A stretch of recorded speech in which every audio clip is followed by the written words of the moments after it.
여러분, 오늘의 흥미로운 뉴스 업데이트에 오신 것을 환영합니다. 확실히 여러분의 호기심을 자극할 것으로 예상되는 소식입니다. 놀랍게도 명성 높은 배우 이선균이 낯선 상황 가운데 자신을 발견하게 되었습니다. 그의 코로 우연히 일반적인 수면제로 오해한 미지의 물질을 흡입한 사건에 대한 세부 내용을 파헤치기 위해 계속 보도를 이어갑니다. 이 특별한 사건은 이선균과 그의 팬들 모두를 놀라게 하였으며 우리는 이 놀라운 헤드라인의 배경을 밝히기 위해 여기 있습니다. 우리와 함께 이끌림 있는 제목 뒤에 미스터리를 풀어보시기 바랍니다. 이선균, 코로 미지의 물질을 흡입하다가 수면제로 오해. 최근 경찰 조사 중 약물 사용 혐의에 직면한 배우 이선균은 그것이 약물이라는 것을 알지 못하고 수면제로 오해한 것이라고 주장했습니다. 12월 26일 JTBC는 이선균이 밤클럽 매니저인 이 진술에 반박했다고 보도했으며 나는 빨대를 통해 코로 흡입했지만 수면제로 생각했다. 약물인 줄 몰랐다고 말했습니다. 보도에 따르면 A는 약물 사용에 관한 5가지 사례에 대한 구체적인 날짜와 장소를 제공했습니다. 그러나 이 2가지 주장 사이에 이선균이 약물을 복용한 것을 알고 있었는지에 대한 불일치가 있습니다. A는 이선균이 코로 케타민 가루를 빨대를 통해 흡입한 것을 봤다. 나는 케타민을 언급하자마자 그가 호기심을 표했으므로 나는 그를 위해 확보하고 그가 사용했다라고 진술했습니다. 이는 이선균이 약물을 복용한 것을 알고 있었다는 것을 의미합니다. 그러나 이선균은 계속해서 이러한 혐의를 부인했습니다. 그는 A가 제공한 물질을 수면제로 생각하고 약물을 사용하려는 의도가 없었다고 주장했습니다. 이선균은 A가 언급한 5가지 약물 사용 사례 중 4가지를 인정했지만 수면제를 한 번만 복용했다고 주장했습니다. 이와 같은 상충된 진술 사이에서 이선균은 자신의 변호사를 통해 인천경찰청 마약범죄수사대에게 폴리그래프 테스트를 신청했습니다. 이선균의 변호사는 연합뉴스에게 우리는 매우 부당한 상황에 처해 있으므로 A씨와 이선균 양측 진술이 더 정확한지 과학적으로 확인하기 위해 2분 모두 폴리그래프 테스트를 받아야 합니다라고 말했습니다. 이선균은 이전에 12월 23일 아침에 경찰에 소환되어 19시간에 걸친 강도 높은 조사를 받은 후 다음 날 아침에 집으로 돌아갔습니다. 이는 10월 28일에 간단한 소환 후 약 3시간 동안 진술을 제공한 2번째 조사였습니다. 조사 후 이선균은 기자회견에서 조금 늦었지만 오늘은 취급사건 피해자로서 조사를 완료하였습니다. 경찰이 어떤 측 진술이 더 신뢰할 만한지 판단하기를 바랍니다라고 말했습니다. 이선균의 최근 주장. 그가 약물 대신 수면제로 오해한 채 코로 물질을 흡입한 것은 그의 현재 직면한 약물 사용 혐의에 또 다른 복잡한 층을 더했습니다.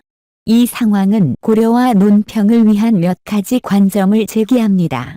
먼저 이선균과 밤클럽 매니저 A가 제시한 진술의 불일치는 혼란과 논란의 주요 원인입니다.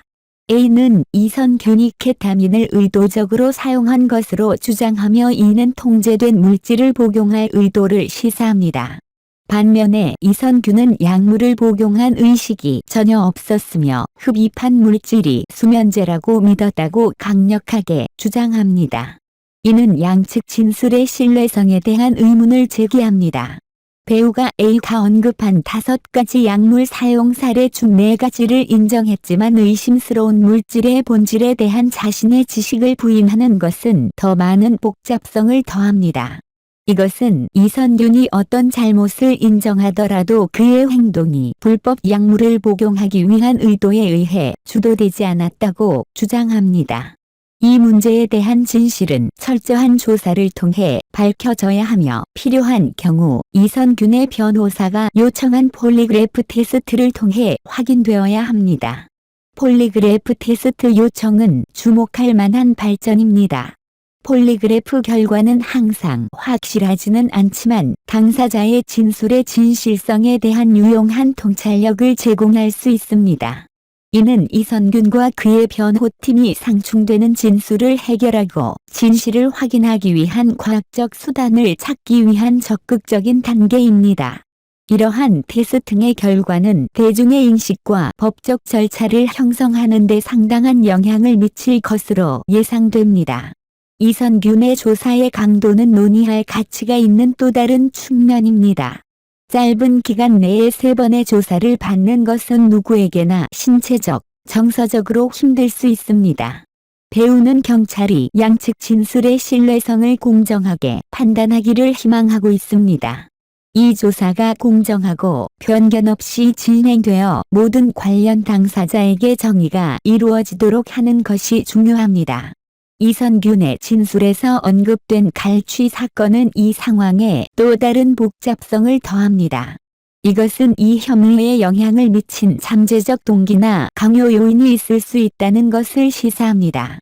수사관은 모든 측면을 철저히 조사하여 그에게 영향을 미친 잠재적인 동기나 강요를 밝혀내야 합니다. 마무리하면 이선균이 약물 대신 수면제로 오해한 주장은 약물 사용 혐의에 대한 새로운 차원을 더했습니다. 그와의 간에 상충되는 진술은 의도와 신뢰성에 대한 의문을 제기합니다. 폴리그래프 테스트 요청과 조사의 강도는 이 사건의 심각성을 강조합니다.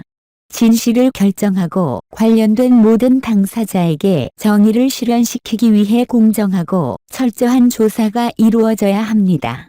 게다가 이선균과 같은 사례가 어떻게 미디어와 법률 체계 양쪽에서 다루어지는지에 대한 보다 광범위한 영향을 고려하는 것이 중요합니다. 미디어 센세이션, 연예인이 관련된 사례들은 종종 상당한 미디어 관심을 끕니다. 이러한 관심은 약물 남용과 중독과 같은 중요한 문제에 대한 인식을 높이는 데 도움이 될 수 있지만 동시에 상황을 과장하고 피고인의 평판을 손상시킬 수도 있습니다. 미디어는 모든 관련 당사자에 대한 예측 무죄를 존중하며 정확하고 책임감 있게 보도하고 민감하게 다루어야 합니다.